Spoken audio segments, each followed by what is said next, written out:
This is a very special holiday recording.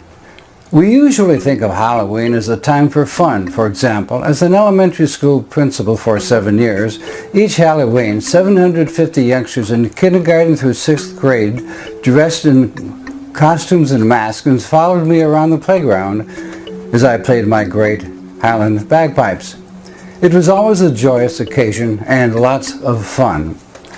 Let's reflect on the reason people wear costumes and masks at this season. They engage in this activity to hide their identity, to become a different person. A shaman is a person who acts as an intermediary between the natural and supernatural worlds. Shamans always wear some kind of mask, costumes, or camouflage. Dressing this way allows people to take on a different identity. I recall a high school student who had starring roles in a number of school plays, but offstage he was a severe stutterer. Taking on a different identity can empower. Now the question is, can Halloween prompt stress? Dressing in costumes for some adults is fun, for others not so much. Some adults don't want to be embarrassed or spend the time and money to wear costumes or masks. How did this tradition start? Here's a tip. Stay tuned for a very interesting history lesson from an old friend of mine. Duncan Murray describes how the Celtic holiday of Samhain, the Festival of the Dead, came to America at this season. Happy New Year! Now I know that it sounds strange to be talking about New Year's when we're thinking about Halloween masks and jack-o'-lanterns, but to our ancestors, the Celts, this season was New Year's because their New Year, which they called Samhain, they celebrated on November 1st, making October 31st, which we now celebrate as Halloween, their New Year's Eve. And over our next 5 or 6 minutes together, you're going to be seeing that everything we do for Halloween, whether it's carving a jack-o'-lantern, wearing a mask, going trick-or-treating, or even bobbing for apples, is just a carryover of our ancestors' Celtic New Year's traditions.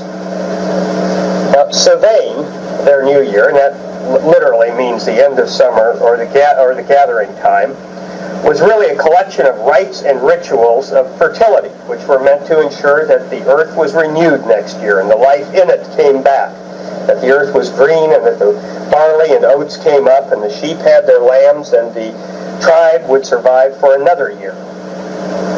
And to them, November 1st was a very logical time to have this New Year's, because at this time of year, the earth was heading into its darkest time. And our ancestors, the Celts, believed that life and light, the light that would bring the green and life back to the earth, was born out of the darkness. Now that's not unlike our Genesis writer, who wrote that darkness was upon the face of the earth, and the earth was without form, and it was void. And the Spirit of God moved across the darkness and said, "Let there be light."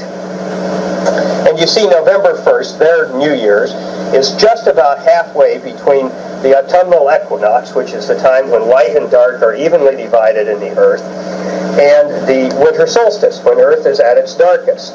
So this was the perfectly logical time for them to ensure the future fertility of the earth and their survival for another year. Now, every good story has some sex in it, and this is no exception, especially because it's a fertility story. Now, to make the earth green and fertile again, the gods had to do their part. And this all started with the god they called Dagda, who was the good god, or the all-knowing god. And on this night, on Samhain Eve, October 31st, he had to have sex with the Morrigan, who was the goddess of earth, and also the goddess of demons and chaos. Yes, he said, it's a dark and dirty job, but somebody has to do it, so I'll volunteer. And then all the other gods and goddesses got into it. And they all just had a great old time having sex. In fact, one ancient Celt wrote that at this time of the year, the earth shook with the matings of the gods, thereby giving us our first recorded instance of someone asking a question, "Honey, did the earth move for you?" Now, the humans had to do their part for fertility also, and what they did was sacrifice. Now, in very, very early times, they probably sacrificed other humans. But certainly we know that they sacrificed animals, especially horned animals like elk and deer and bulls and other animals with horns, to the god Cernunnos, who was the god of fertility. And they sacrificed animals with horns because Cernunnos was the horned one, or as we might say in modern English, the horny one, which would be perfectly appropriate for a god of fertility. And they would then, after sacrificing these animals, take the heads and the skins of the animals and wear them as masks and coverings. Now this Cernunnos is kind of interesting because we still pay homage to him, albeit unwittingly, in our Scottish dances every time we put our hands over our heads, as the Highland dancers do, because they are recalling then Cernunnos, the horned one. Now something else was going on Samhain Eve besides rites of fertility, and that was because the Celts believed that there was this world, that's the world that you and I see around us, everything that's concrete, and an other world. And the other world was a world of spirits who lived unseen in the hills and the mountains and the lakes and the rivers and the streams and the wells.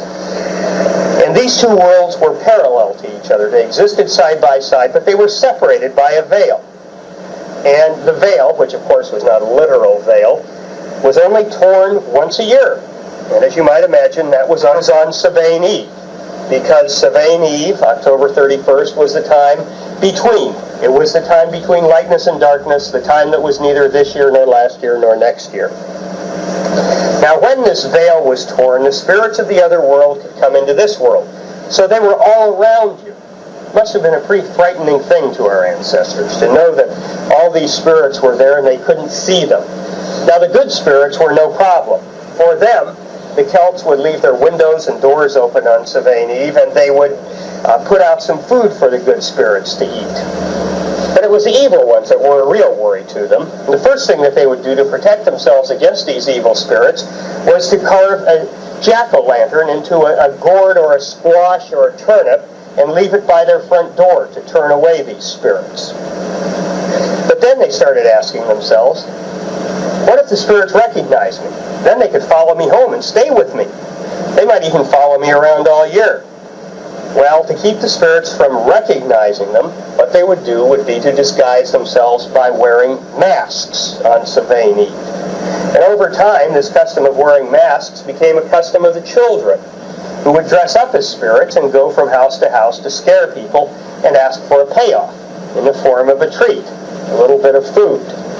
Now the break in reality that was Samhain and Samhain Eve led to a very, very topsy-turvy world on this evening. And because everything was turned upside down, so were social customs. So you'd find boys and girls dressing in each other's clothes and going out, running around town, giving us our first recorded instance of cross-dressing.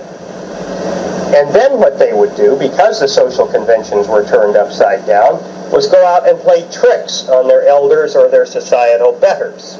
So you see, the custom of going around dressed as a spirit and asking for treats combined with the custom of going around and playing tricks on people, and we have trick or treat. And finally, bobbing for apples. Yes, the Celts did that too on New Year's Eve. They did it to commemorate their legend of the island of the Paradise of Apples, which was a place that someone who ate the right apple from the right tree could go to and enjoy paradise forevermore. It's not at all unlike our Genesis story of the fruit of the knowledge of good and evil. When the Christians came to the Celtic lands, they didn't like these customs at all. They were too pagan, there was too much sex, and likely there was simply too much fun. They tried to suppress the Samhain customs, but of course were unable to, because suppression seldom, if ever, works for long. So about 700, they threw in the towel. And they decided that if they couldn't beat Samhain, they'd make it Christian, just as they had made other holidays Christian, and that's of course where we got our Christmas and Easter. So the Christians took Samhain and Samhain Eve, which were really a celebration of all the spirits, and turned it into All Saints' Day, which is now celebrated November 1st in the Christian church. They took Samhain Eve and they made it Holy Eve, or Hallowed Eve, which of course became our Halloween. So you see that when we celebrate Halloween, what we're doing is echoing the Celtic New Year, Samhain. And for our Celtic ancestors, Samhain echoed the chaos from which we had emerged when the earth was without form and void, and to which we must never return. And just as important, it was the time when they guaranteed the fertility of the land and the life of the tribe for another year. So to sum it all up, it was really their very simple attempt to understand and in a small way influence how their world worked. Read the table of contents and epilogue of Live Without Stress, How to Enjoy the Journey at piperpress.com. This award-winning book is available as an ebook and paperback and in audio forms at a very reasonable price at, again, piperpress.com. Until next week, thanks for watching and sharing, and have a stress-free week.